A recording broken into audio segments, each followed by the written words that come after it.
अस्सलाम वालेकुम जमशेद भाई, मैं जाकिर बात कर रहा हूँ बन्नू ब्रांच। मेरे एक फ़ीमेल ने रात को बच्चे दिए हैं। इस फीमेल ने 6 बच्चे दिए हैं और ये मेरा सेटअप है। और इस फीमेल ने कुछ दिन पहले 2 बच्चे दिए थे और ये मेरा छोटा सा फार्म है।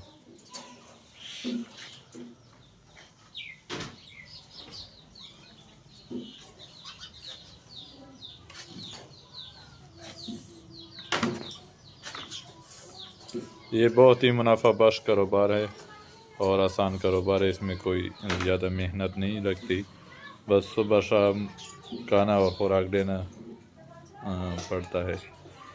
बाकी ये ख़ुद पाल पोलते हैं।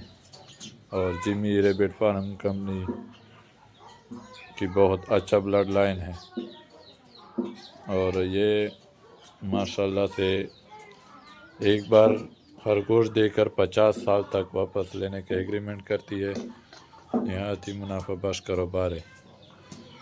अस्सलाम वालेकुम जमशेद भाई, ये मेरी एक फ़ीमेल ने तकरीबन 8 बच्चे दिए हैं।